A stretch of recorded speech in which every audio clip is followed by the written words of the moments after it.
so, it's Friday, it's pod o'clock, and it's Dragonheart. Well, we now know that the Netflix documentary will be on FX and be called Welcome to Wrexham. Rumour has it, Chester will launch their own reality show called Why Come to Chester. It'll only be available on Zoom, and they promise special guest appearances. Can't imagine what that would mean. Boreham Wood charged us to park the team bus on Saturday. They couldn't defend a 2-goal lead though. Perhaps they need to learn how to park the bus themselves. Maybe we should charge their fans an extra £5 each to park at the racecourse next time they come here. That would raise an extra 15 quid. Today, we're going to look back on the Boreham Wood match and the Notts County match, and we're going to have a look at the possibilities that esports present for Wrexham Football Club. So, what are we waiting for? It's time for Dragonheart. I'm Fiacre Kelleher, and you're listening to Dragonheart Radio Show. Yes, so it's time for Dragonhearts. We're in the same room for once. Amazing. What a privilege for us both. I'm Mark Griffiths. That's Chay Long over there. Yeah. Happy to be back on. It's nice that we can get back in the same room together, really. Yeah, absolutely. Having to improvise a little bit today because of social distancing and all that malarkey. And as you can see, I've been out in the rain, just running around, having fun and celebrating the Boreham Wood victory. And that's what I'll get on to first. I guess I have to do this to begin with because my commentary in my front room went down, well, people noticed how excited I got after that winning goal. And Young can feed it wide. Lots of space for Jarvis. He stands it up to the far post, headed and goal mouth. Yes! It's 3-2! Come on! Paul Johnson again! Unbelievable! Brilliant cross that by Jarvis, and Hall Johnson gets his second goal, the 90th minute, and Wrexham are in the lead! Yeah, that's how you do commentary in your house. It was so, I mean, I've done it before, but it sounds so odd just having no background noise.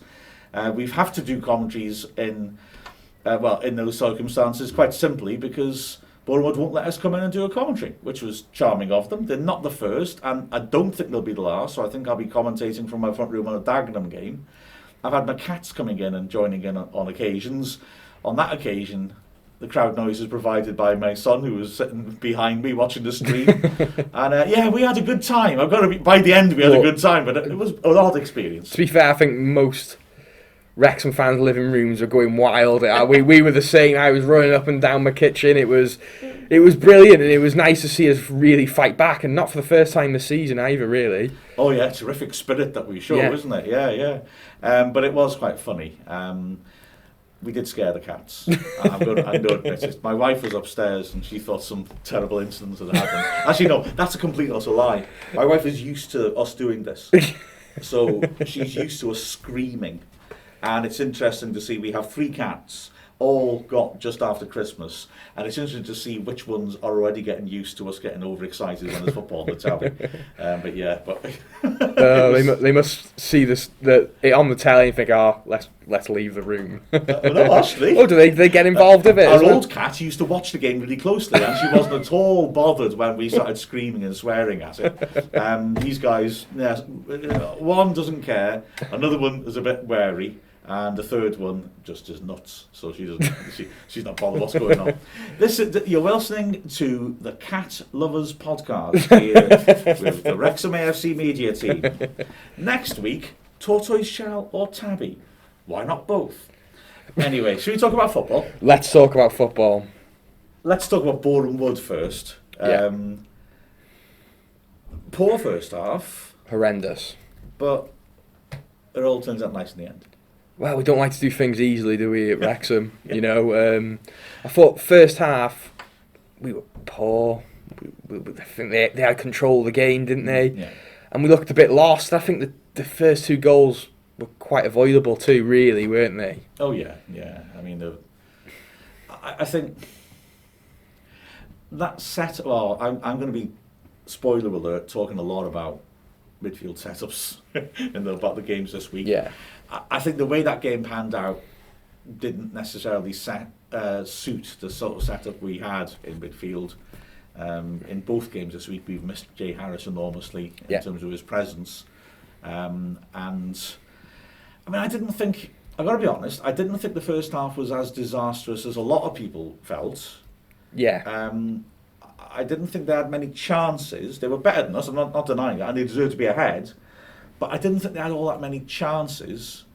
But they well, like I said, they were avoidable goals. And as a result of that, we found ourselves 2 goals down. But I never felt we were terrible, just below par. And I guess second half, we were able to step it up. But the substitutions in the second half were what changed the game, really. Exactly. I thought Jarvis had an excellent game. He's shown his creative flair that we like so much, isn't it? And I think that's why a lot of fans are very passionate about him, because he does play beautiful football, doesn't he? Exactly. He's a proper tidy little player, isn't he? And he was going down the left hand side a lot. Yeah. And was able, because he's comfortable on the ball, to make time for himself. I mean, in some ways, that cross for the third goal is an example of it. Obviously, he's on his wrong foot, but he's going to make enough time to spin around and dink balls in with his right. Yeah. He can deliver with his left, as we saw on Tuesday with the ball he played in for Angus when he had that flick head into the side netting. And also, he is, I think, pretty sharp. He does read the game pretty well, and he was also getting into nice little pockets of space because of that, so he has the time to work onto his right foot. I'll get onto this in the Notts County game, but I was slightly surprised at how he was working on the right primarily when he was going wide rather than the left, because I thought that the way that Jarvis and Green combined on Saturday was fantastic. They both looked on the same wavelength, their movement complemented each other, they were making space for each other. I was a little surprised that I can't remember him going on the left hand side against Notts County, but you can see the qualities Jarvis has got, can't you? Oh, of course, but I feel sometimes like he can look really good or be completely out of the game. Yeah. And we'll get on to the Notts County game, but he was really good. And Ponticelli as well, I think he's excellent. Maybe if he's fit enough, he deserves a start on Saturday, I think. I think it's a matter of time for unless he runs out of it this season, because he did look, he made a huge difference. Let's talk about that header. That was wow, best headed goal I've seen in a long time. Yeah. It was an awkward ball for him to deal with, and for him to finish that header the way he did, it wasn't an easy header at all, was it? No. It was amazing. It was fantastic instincts, wasn't it? Because it was too high, really. Yeah. But he realised it had pace on it, and if he just had to try and direct it, didn't he, rather than put any power on it, and he just stretched and did it beautifully. What a hell of a header that, wasn't it? And what minute was that again? It was the 86th, 87th, wasn't it? 86th, 87th minute, and that was brilliant draw. We were like, weren't we? I think every Wrexham fan's like, oh, we'll take that to draw, but we kept on going with it. I think this side really has is a really real belief in itself, and to get that last minute goal, there's nothing better in football, is there? Well, I mean, as you heard. I mean, Hull Johnson, it was odd, wasn't it? Because in the first half, I thought he didn't have a very happy time with it. Yeah. Ilisami's coming down the left-hand side. They've matched us up, played 3 at the back. And Hull Johnson is not getting at Ilisami much at all. He's not coming forwards. And Ilisami had the beating of him. He beat him before the first goal and then got past him again and put the ball in. And so, he was having a pretty unhappy time with it. But then, my goodness, his impact in the second half, the goals were great, but that second one, the header, you talk about players wanting it. He just launched himself at it, didn't he? It was it was excellent, and a great way to, what I thought, after the first half, I thought, oh, it's going to be a long Saturday night, this, and then how football is great, and I'm not going to say the cliche that everyone says, the game of you know what, but it really was, and it's the same again on Tuesday, wasn't it? With we switched again in the second half, didn't we? And played really well. I was overall really impressed with the comeback on Saturday. It was fabulous, wasn't it? It really, really was. Yeah. Even when we were playing badly, Boreham Wood weren't making that many clear chances. The second goal felt avoidable. I think he's a good striker, obviously, Shamanga. But Yeah. He's been able to turn Vassell. I'm a huge fan of Vassell. Maybe with the defenders, I wouldn't be thinking about this so much, but I expect Vassell to not let him turn in that situation, really. And then the finish, I don't know, maybe Leighton, it's a tight angle, maybe not, it's hit hard across him. But it just felt like there were points there where that goal could have not happened. But our defence deserve a mistake in him now and then, because I think throughout the season our defence has been pretty solid, hasn't it? So, but we ended up winning the game, so that's all that matters, really, isn't it? Precisely, yeah. And that led us into Tuesday then, really, didn't it? Which, well, I think both our silence then summed up the game. I think first half on the Notts County game, it was horrendously frustrating to watch, wasn't it? They were very good, weren't they? In the first 25 minutes till they scored, they were superb. Yeah. And we were actually talking about this morning. Going to teams are allowed to play well against us. Sometimes you just can't control that. I think there was an issue in that game with our midfield configuration, personally. Now, let's be honest. Firstly, Jay Harris is not fit. Well, there's nothing you can do about that. You can't replicate Jay Harris. Probably the closest option we got to that would be Horsfield in midfield.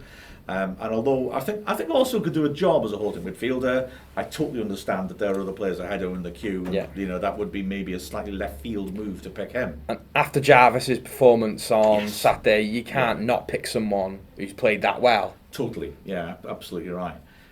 With hindsight, well, maybe you do pick Jarvis. I think I expected Rutherford to start, I'll be honest. Yeah.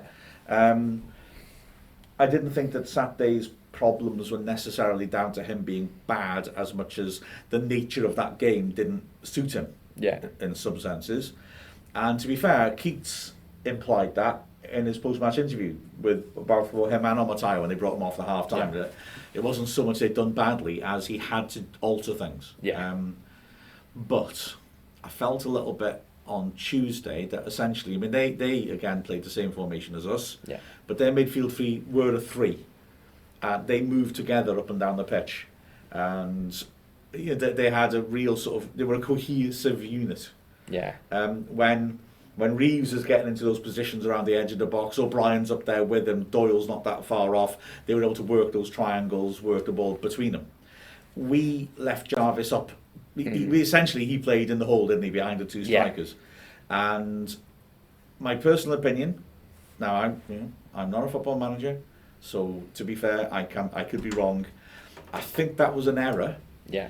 Because they had a spare man in the middle of the pitch, and I just felt for that first 25 minutes, the way they were shifting the ball around, it was really obvious. They had the spare man. They could just work it between them, and then one of them would get into a good position. There were a couple of instances that stood out in my mind. One was the ball was sort of just left of centre, and O'Brien had it. Both Davis and Young are attracted towards him, and because of that, because Jarvis is not picking anybody up, he's higher up the pitch, O'Brien can just slide a pass between those two midfielders to Reeves, and our entire midfield's been taken out by one 10-yard pass. Simple pass. And then so there was no real depth. There's no one covering. And then the other one that struck me was there was a incident just before the goal where, again, it was Reeves and O'Brien. Reeves was about 25 yards out, sort of level of the right-hand side of the box. O'Brien's sort of left side of the D, about the same distance out. Reeves plays a sort of 15-yard pass to feet to him. There's no one able to cut it out because no one's really in that area around the edge of a box. O'Brien thinks about shooting. It's not on. So he plays that same 15-yard along the floor pass straight back to Reeves. Again, that passing channel's completely open. And then Reeves has a look. He doesn't really fancy his angles, and he plays that same pass again. And I thought, when have I last seen a match where two players have so much room on the edge of the other side's area, they can play that very easily intercepted pass with no danger of losing the ball? It was because, naturally, as Jarvis was staying up, the other two midfielders had to drop deeper and were essentially standing on the centre-back's toes. And I thought we defended our penalty area well. You think about it, Leighton made two good saves, then there was the goal. that was it. It was a good goal as well. Yeah, it was a great finish. It was a great shot outside the box, and all those shots were outside the box. Yeah. They created nothing in our penalty area in the entire game. Absolutely nothing, despite looking so good. So we defended superbly our penalty area, but when you leave people that much space outside the box, you're asking for a problem. Personally, I would have got Jarvis to drop in so that our midfield could be a little higher and we could engage them a little higher up the pitch. And then once we got that equilibrium, then maybe try and push Jarvis further on. Yeah. But having said that, and having been so presumptuous as to think I know what I'm talking about with tactics, I've got to say that people criticise Keats for being negative. Well, I think we paid a price because he was trying to be too positive. Yeah. He wanted to get at Notts County, and his logic, I guess, was that, okay, this is not good because they're moving the ball around in our half quite easily, but we're defending our box well, they're not making chances, and I'll gamble, I'll leave Jarvis up there so that when we do get a decent ball up to one of the strikers or him, we've got 3 players running at their back 3 and they're in trouble. Yeah. And that's I just want to make that point, because people try to say he's a negative manager. I don't think that's true, and I think that was very bold what he did, but it didn't work. Yeah, it didn't work, and I think we were with Jarvis. It's my biggest criticism of Jarvis when he's playing midfield, that the midfield does look a lot more wafer thin, doesn't it? Because he's that sort of attacking. I don't like saying luxury football, but I think he's great to come on. He's great for an impact, and I think he would be great to start against someone like Kings Lynn on Saturday. Someone who's got that creative flair, who can tear teams apart like that. But I think Notts County, they were so well drilled and so well organised. I think they have some cracking players, and as we both said early on today, teams can outplay us at times. You know, we don't have some divine right to be better than every team in this league, especially Notts County and Ruben Rodriguez and people like that who are excellent footballers. But for me, it was a real frustrating first half. But on hindsight, if we didn't concede what I thought was a really good goal, it would have been 0-0, wouldn't it? And we come out in the second half really, really going for it. I really think we could have got a couple of goals, couldn't we? The bottom line is that they scored during their good spell, and we had longer good spells, but didn't score during them. I don't think we're as fluent as we sometimes can be, but it seemed to me that after they scored, they were happy to sit back a little more, and we got at them, and we were able to get much more momentum going. Yeah.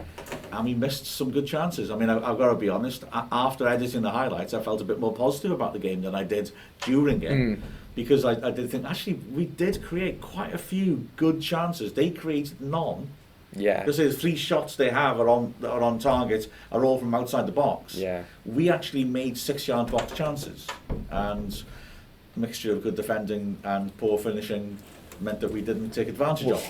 We had that glaring opportunity, and I don't like to hang him out because I think he's been great for most of the season, but it wasn't Dior Angus's day, was it? No. Tuesday, where he could have put the ball anywhere for that pass, and wasn't there Golden Davis next to him? It was Davis and Jarvis. That was. Almontari flicked it on for him. Yes, and he just he put it right through the middle of both of them, didn't he? And it was just. And I feel for him. I do feel for him because I think he's been pretty good, but he's going through a little bit of a lull at the moment, I think. Absolutely. I agree with the same thing. I mean, he's made a big difference for us this year. Yeah. At the moment, he's just had a little spell where he's not quite right. The same as we're saying about Jarvis. I'm not criticising Jarvis really with his performance. In fact, I thought he played pretty well. Second half, he was good. But it's more that was his job. I'm not saying he didn't do his job. Just that I'm saying he did his job, but maybe we should have asked him to slot back in a bit more. Not that's necessarily his natural role. Yeah. Rutherford, for me, because he's so energetic and quick, can try to push up to support, but he can get back and support as well. Yeah, but Jarvis was told not to. Yeah. To be fair, I'm not calling him out. He was told stay up there because you'll be the link, and we weren't getting the ball to him. So I thought he did all right actually on Tuesday myself. Yeah, and I think that game would have been completely different if Harris was playing. Oh gosh, yeah. I think it would have been 0-0. Because to be honest with you, I think we deserved a draw out of it. If you look at the balance of play, both halves, but that's obviously not how football works, unfortunately. Well, if County had kept playing like they had in the first half, I thought they would have wiped the floor with us. Yeah. But they didn't. Now, whether that's because they couldn't or because we stopped them, the fact is that just because they played the best football in the match, they didn't play for long enough, and we should have got something out of that game, shouldn't we? Really? Yeah, it's really good that we won the Boreham Wood game, really, because I think if both of them were draws, the pressure would be really, really on us now, leading into this Kings Lynn game, which is, it's still going to be a tough game, isn't it? These teams come to play against us, don't they? So after those two games, how are you feeling going into Kings Lynn on Saturday? It's still in our hands. Firstly, it may well be. I mean, we need 5 points, and we're guaranteed. It might be that 4 or maybe even 3 could be enough. Sadly, it's going to be hard now to get 5th. So we probably, if we're going to get through the playoffs, we probably need 2 away games. But we've played well in away matches, so I'm not overly stressed in a sense by that. I certainly. I mean, I've got to be honest. I didn't feel too upset on Tuesday about the performance at all, and having looked at the highlights, I feel even more. So I'm still feeling positive. I still feel we ought to get in the playoffs, to be honest with you. What do you reckon? Happy about the Bournemouth game, but not happy that we've had to come back from 2-0 down, because I don't like the fact. I know it's brilliant and it's amazing as football fans, and for entertainment value, it's amazing that we won 3-2, but it's also horrendously frustrating as well that we've had to. We've conceded 2 goals in the first half. But the Notts County game, I know they're a good side, and there was just 1 goal in it, and on other occasions that goal might have come to us. So I'm not. And I've heard a lot of fans who are saying, well, what's the point in us being in the playoffs? We can't beat any of them in the playoffs. I'd have to disagree. You got to look at previous seasons where we beat Luton and they beat us in the playoffs. These are one-off matches, so as long as we're in the playoffs, we've got a good free hit at this, and we're still there. We're still amongst it. Well, if we look at Kings Lynn is going to be not going to be an easy game. No games are easy. If we get a win there and a draw at Dagenham, I think. I think so. I mean, the Kings Lynn game is just one of those. They're down the bottom of the table, so you'd expect us to beat them. But like you said, there's nothing guaranteed. They'll scrap like hell, and I just hope that's not the slip up. I can understand what happened on Tuesday, but we have to win on Saturday.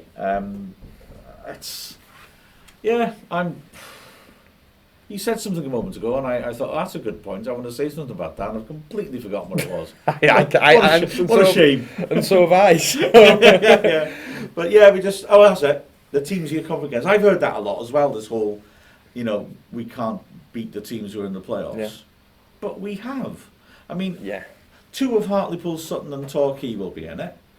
Well, we destroyed Sutton at our place, and we drew 0-0 there, and they didn't look like scoring. Well, they're the best team, I think, in the division, so that's brilliant. Torquay did the double over us, I admit, but the second match, we shouldn't have lost. It was a very late goal. Hartlepool, we've won at Hartlepool and drew at home with them, so, they haven't scored past us in either game. Why would I be scared of that?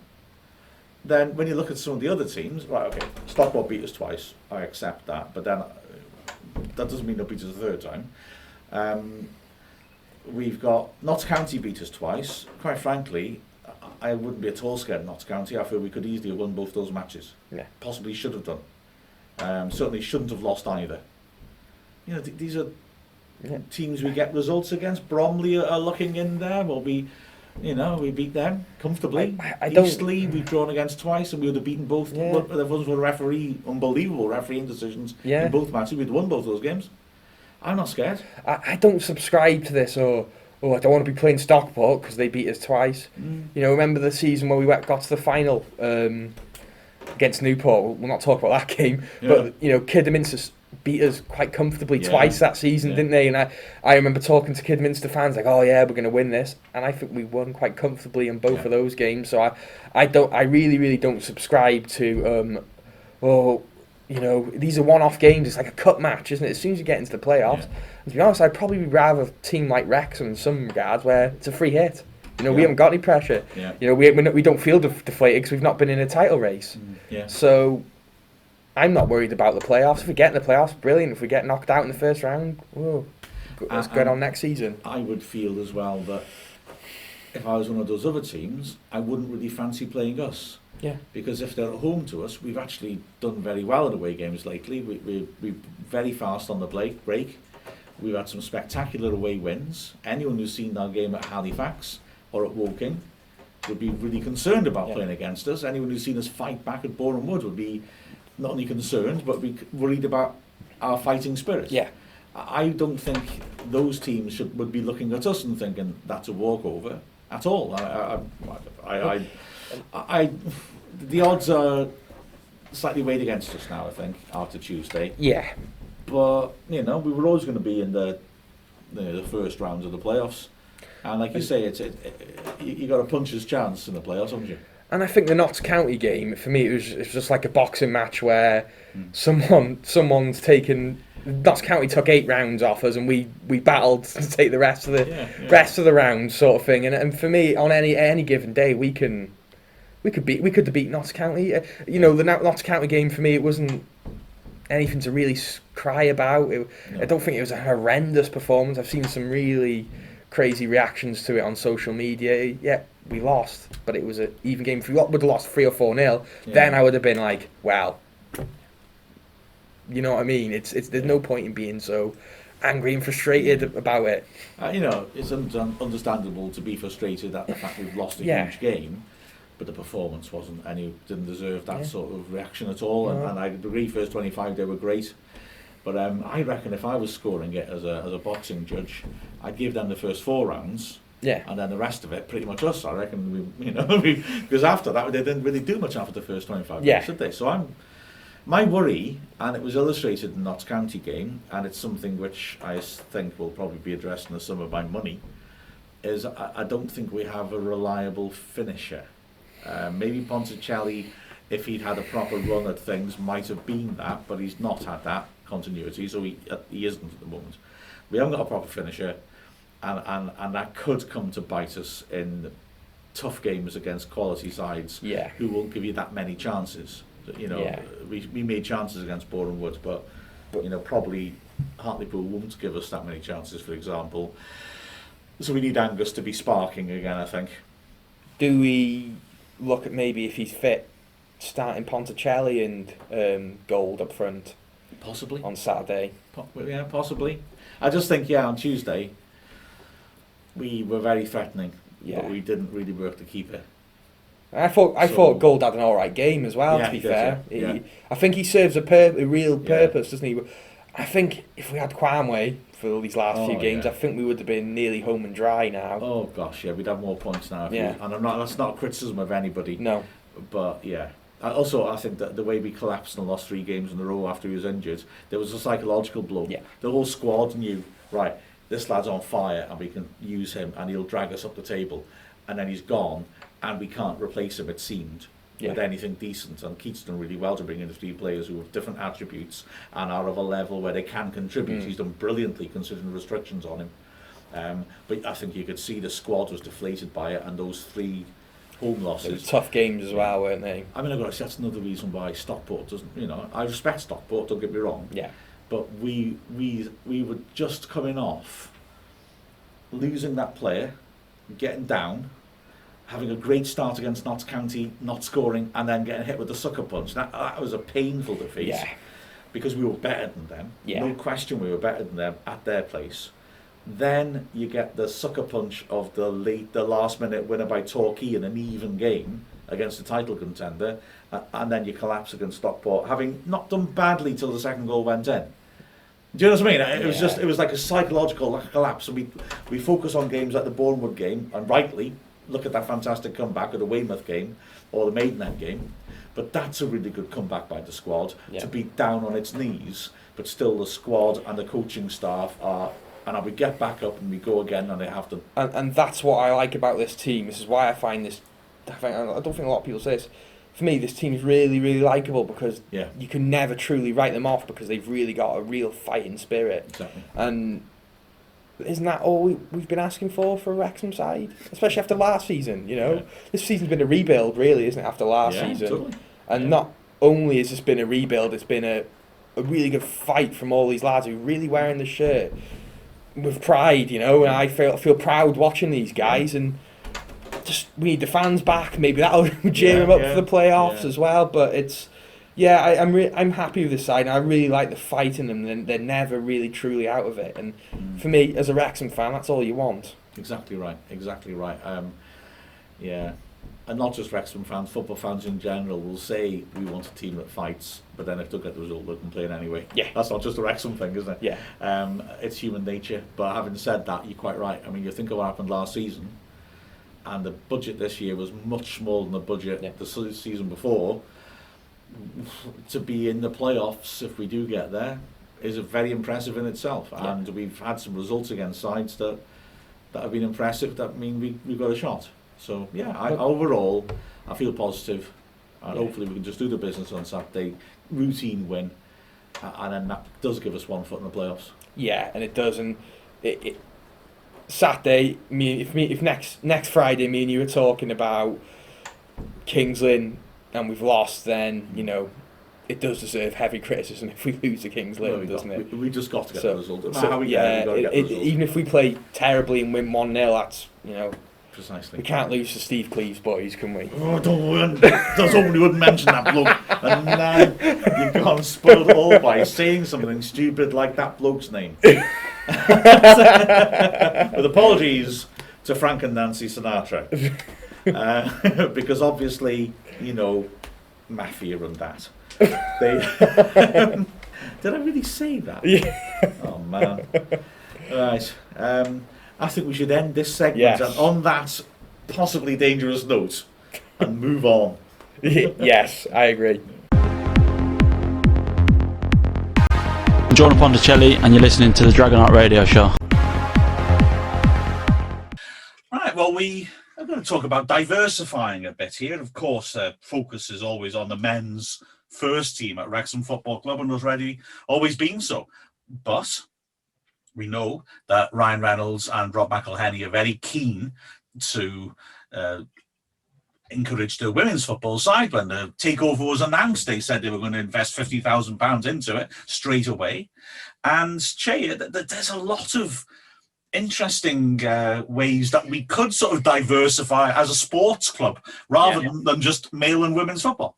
Well, definitely, and it's something I think you see a lot more in the continent with, like, Barcelona. They have a handball and basketball team, don't they? Bayern Munich have a very good basketball team. Fenerbahce have a good basketball team as well. And I think with esports too, which is absolutely huge, every football league and Premier League club have an esports representative too.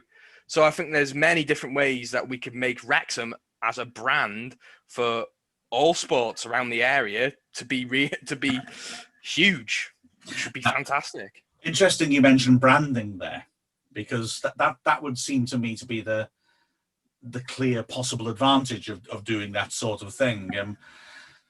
Obviously, a big part of what is being proposed by the new owners is that they know how to create publicity, positive publicity around a business, and having a Wrexham team in as many spheres as possible, if you like, could fulfill that, couldn't it?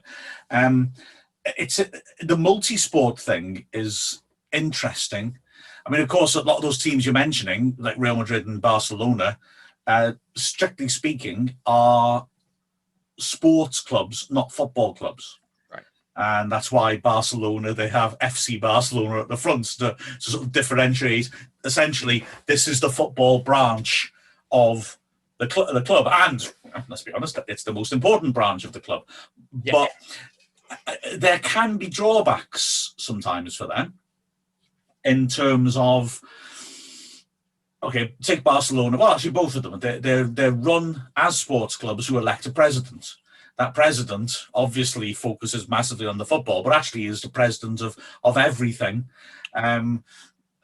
Sometimes there can be sort of problems that, okay, your socios, your members who are voting and deciding matters, actually, a surprisingly high percentage of them might not be football fans. So the people picking the person who runs Real Madrid Football Club could be disproportionately interested in basketball. Yeah. To take an example. So that's a slightly unusual, it's it's a quite specific thing in certain European countries to run a club that way. You can imagine that the background of it, being decades ago, just wanting to set up a sports club so members can play different sports. I think I'm right, am I, in saying that? Oh, which one? One of the big Brazilian clubs, I think, started off as a rowing club. Wow. So part of me wants to say Corinthians, but I'm not sure. Because if isn't there a boat on their badge or something along those lines, isn't there? It probably is Corinthians, yeah. And then you look at Wrexham, for example, which was formed out of Wrexham Cricket Club. Yeah. Something for their players to do during the winter. So, British sport didn't go in that direction, but it could easily have been that Wrexham Sports Club owns the football team, the cricket team. Didn't go that way. There have been attempts to do that in British football, but I was about to say most famously, and then realised I need to not say famously because it ain't famous. About 20 years ago, York City had an owner who was massively into motorsports, and so he changed York City's name to, was it York Sporting Club, I think, and he tried to bring in his motorsports team as part of it. Well, he did do that. He changed York's kit so it had a stripe on the shorts that was a checkered flag, and they kept having that branding all the time on their programs, everything, for years. But I mean, that didn't really catch on, and York are a football league club at the time, and they ain't anymore, so that didn't work well. But it's just hit me. Aren't there... Right, is this esports, or is it real? Or is it a dream I had once after a particularly heavy curry? Isn't there is it one of the Grand Prix things where the teams each represent a Premier League or Champions League team? Isn't there some sort of... What on like FIFA, or... I'm not sure if it's actual people or esports. I'm sure it's just hit me then. This idea because there is a FIFA esports Premier League, and there's a FIFA esports Champions League, and there's the FIFA Invitational, where they can make a hell of a lot of money. The cash pool's like 20k for the winner of the esports Premier League, which is massive. So would you be against having a prominent esports team at Wrexham? I couldn't see a reason why you'd be against it. I think that, why not? Like you say, other clubs have gone into... I remember there was a big stir, wasn't there, when Wolfsburg bought an esports player to be the Wolfsburg player, and people were bemused by it. And I've got to be honest, look at the state of me. I'm an old man. At first, I struggled to get my head around the idea of sitting and watching other people playing FIFA on TV. I struggled a bit at the notion of people capturing games and sticking them on YouTube. I'd rather play it myself. But I get it now. I totally get it. I don't get drone racing. That's wrong. Drone racing, no. But yeah, I get it now. I get it. It is, and it can be quite diverting to watch. Actually, I find casually stick it on. I tend to end up leaving it on. I don't see any harm in that whatsoever. Well, a lot of League Two teams, I seen Tranmere on Twitter. They have an esports team for FIFA. It's going to be mainly FIFA, isn't it? And I think the goal for Wrexham is to get us into League Two first, so we can get onto FIFA. Which is brilliant for brand exposure, isn't it? Yeah. Famously, Stevenage did their kit sponsor is Burger King, isn't it? Yeah. And Burger King did a theme thing. If you play with their kit on Ultimate Team, if you score an amazing goal and Burger King see it, they'll give you free food for like a year or something ridiculous. And everyone started wearing the Stevenage kit, which is great for brand exposure. But for me, one thing I've done my research now on esports and football. Yeah. And I'm not sure if you're aware. Have you heard of Dota and League of Legends before? No. Huge games in China and Korea, and I mean massive. Schalke have now got a League of Legends team, their own League of Legends team. They wear the Schalke kits, they play, and let's just say this: League of Legends top tournaments get 3.8 million viewers live. that's a lot, isn't it? Yeah. They use the Schalke, and PSG have got a Dota team as well. Dota is huge in China, and that gets 1.8 million viewers. But they're using it as brand exposure in those areas where they've struggled to get their brand across. So they've bought a team of good players who are not the best, but PSG and Schalke are competing in these sports which are big and which is making the brand exposure much bigger in their respective clubs, which would be, I think, an avenue which would be great for Wrexham, especially with Ryan Reynolds and Rob McElhenney. Their exposure alone has made Wrexham's brand exposure huge. I don't like saying brand exposure, but football clubs are brands now, aren't they? I agree with you completely, but having said that, I think that it's the phrase that's offensive, isn't it? Really, if you phrase it more sensibly as money-making opportunities, maybe that's not so great either. But yeah, it's the phrase that feels a bit uncomfortable. I don't see why not. But I think as well. I think an awful lot of football clubs are a bit old-fashioned and traditional. Their commercial setups often are still geared towards selling advertising, selling executive boxes. And don't get me wrong, that's worth a lot of money. But I think, well, like you say, I mean, gaming is something that they're slowly understanding the value of, but it could be something that's massive, absolutely massive. I've just had a quick look. I said about that electronic Formula One thing. Right, I found something. I think this is it. I'm sure there's a more recent version. 2008, the Super League formula, and so it was a physical racing it's games. It's not esports. It was held at Donington Park, but the teams would all be sponsored by football teams, and I had the slogan: "The beautiful race, football at 300 kilometers an hour."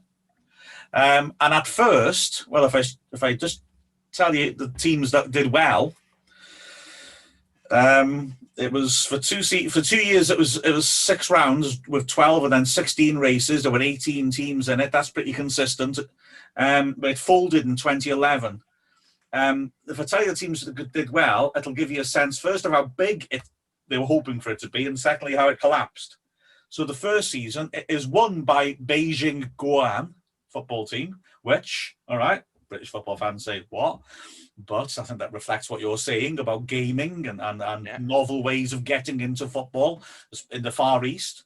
Second were PSV Eindhoven, and third were AC Milan. The next year, first were Liverpool, second were Spurs, third were Basel.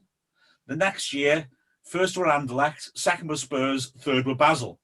And then the 2011 only had 2 races in it, and as you can hear, the football teams lost interest because the winners were Team Australia, then Team Japan, then Team Luxembourg. So the football teams have cleared off and then it folded. But that sort of thing, there's no link between football and motorsports. But all sorts of original ideas could be explored here, couldn't they? But I think esports in some ways is the most intriguing for me. How would we go about doing that at Wrexham, do you think? Well, maybe hiring a good player at a specific sport that's an esport or specific game that's popular. So Fortnite gets so many views, CSGO, FIFA, League of Legends, Dota. These are all huge games, and what these players do is they stream. Have you heard of streaming? Well, you've obviously heard of streaming before, but they stream right now. They stream on. They stream on Twitch. You know what Twitch is, don't you? Yes, I know what Twitch is. I know something. Yeah, I know for some of the listeners they may not know, but that's very kind. They stream games on Twitch, and maybe Wrexham could be a sponsor for a big player or a semi-big or an up-and-coming player, and that's brand exposure for people for a lot of kids who are into, say, FIFA or League of Legends or these sort of games. It gets Wrexham out there, doesn't it, to a demographic that we wouldn't get out there usually. That's my view on it anyway. So I think it would be huge, and it wouldn't cost much either. I think you could get some good players from around this area and really use Wrexham as a brand to get them into better places in competing in esports and to get Wrexham as a club out there. It's a fascinating concept, isn't it? Because if you think about it, well, firstly, football clubs are always obsessed with getting young people to support them. Well, hello, this is hitting the correct demographic. It's, gaming. You are not aiming at many people like me. You're aiming at those young, impressionable kids who are looking for a team to support or a sport to really fall in love with. So straight away, you're onto something there. And then secondly, I mean, this takeover, this is worth really examining in detail, actually, I think. Yeah. Is it a unique takeover? This is not the first time rich people have bought a football club, obviously. It's not the first time rich football people have bought a football club with a genuine intention to build it up and do right by it. Because think of, say, Jack Walker at Blackburn, for example. And also, as it now transpires, Venky's at Blackburn, even though they were hated at first, I think people now realise they've stuck with them through the hard times and keep plowing cash into them. So, it's not unusual. But for people to be doing it like this, where they've deliberately sought out a long-time project with a club that's on hard times, and for them to be looking to build it up into something new by essentially using modern technology, in the sense that, okay, we have a big catchment area, and that's been said a number of times by them, but the really big catchment area is not, selling Ryan Reynolds to McCuntliffe. It's selling Ryan Reynolds to South Korea. It's selling Ryan Reynolds to India. It's selling Ryan Reynolds to Canada. That's our audience in that sense through electronic media. And that fits beautifully hand in hand with the idea that we spread the word through electronic media, through esports. It's the more you say it, the more you convince me that this is a very natural link that we should be looking to make. All it takes is Ryan Reynolds or Rob McElhenney to put one tweet out saying, who would like to play for Wrexham esports team? All those kids from Canada and all those kids from America who may not be the top players of certain different sports, but they may be a player, they may be really good, they may be on the up. It's more brand exposure to a completely different demographic. It's more people buying shirts. Have you heard of Ninja, the Fortnite player? No. Well, he's made a ridiculous amount of money and he's got a ridiculous following. It's getting, and because we could have someone who's backed by Ryan Reynolds who may share a tweet of theirs from time to time, it'll make the brand exposure huge, which maybe because it's a conference club and maybe it may not happen, and maybe my thoughts on it is a bit extreme, but I think it's something that maybe should at least be explored. I think it's a fascinating idea, to be honest with you. And as well, I mean, if you think about it, right, Wrexham look to try to take advantage of, say YouTube, which is a genuine revenue earner for the club, not a huge revenue earner, but a decent one. We've got 8,000 subscribers. We do pretty decently on it. But I mean, memorably, there've been a couple of times when we have actually gone. Well, I think it'd be fair to say we've gone viral with them. And the two obvious ones are the Dom Vos goal against Gateshead, and I'm just checking my facts here: 521,000 views, and then the Cheeslevich ghost goal at Kidderminster, 486,000 views. Now, when you think about these two videos, I tell you, it was exciting, and I tell you, it raised money for the club. But the sort of exposure you're talking about, people who operate exclusively in the realm of social media and platforms like YouTube, that sort of stuff's chicken feed. That sort of stuff what they'll get for anything. And if we're excited at the possibilities of occasionally having success like that, well, why do we pursue a policy which could make that a regular occurrence? Yeah, even if it's just having Ryan Reynolds or Rob McElhenney contact, maybe not them personally, but their team, contacting a prominent esports member and saying, "Oh, would you like to be sponsored by Wrexham? Would you like to bang a Wrexham top on for your stream? Yeah. They put it on. It's then hundreds of thousands of kids who are watching their streams, watching their YouTube content, who are going to go, what's that? Oh, I want one of them. They go buy the top. Yeah. Then it's just a big, I don't know. I just think it's something that with these owners, maybe if we didn't have these famous owners, that it wouldn't be worth exploring that much. Maybe just having a FIFA team or something like that. But with these owners, why not go for it? Why not have a think about going round these sort of elements of esports, which is going to be massive. It's going to be huge. The esports is going to be on Sky eventually. It's going to be on BT eventually. It already is, isn't it? Well, it already is, but I mean, as a front-running thing, eventually, it is in Korea. It's their national sport in Korea. I just think, why not? Why not try and jump on it? Absolutely. I mean, if you think about it, they want to use their reputations and their names in order to raise revenue for the club.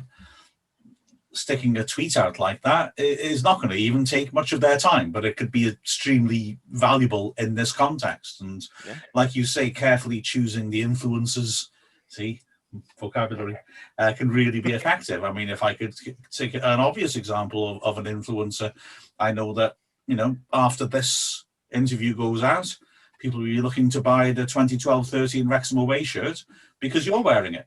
We all know this. Classic shirt as well, isn't it? There you go. You've been flooding the market on eBay. You've got boxes of them, haven't you? Just looking to sell them. I don't know. But it's just something it's a bit out the box, and I think the problem is with football is we look at it and we look at these esports. I think a lot of the older fans and I wouldn't say the older fans, some of the more traditional football fans will scoff at things like this. Yeah. But it's not worth scoffing because this is the future and it makes a hell of a lot of money and brings a lot of exposure to things. I don't think many football teams have really explored it in this way as well. I mean, I've got to say, if you'd said this to me a couple of years ago, I would have scoffed. And I think you're right to be realistic that we're not for the takeover. This could be something that we could do, but I don't think we'd actually get any benefit out of it, much as such. But I get it now. I can see it. I mean, partly because I'm a teacher and I see the utter obsession kids have with gaming, with, streaming their games. You see it. And it's like, this can only get bigger and bigger and bigger. So I think it's an opportunity. If Rob and Ryan are watching, and you need, an esports quality player, I'm really good at Pac-Man.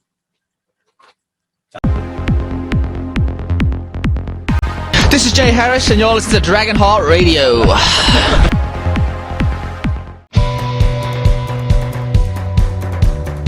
Thanks very much for watching. Please subscribe as well so you don't miss out on any of our content, and click the bell to get notifications.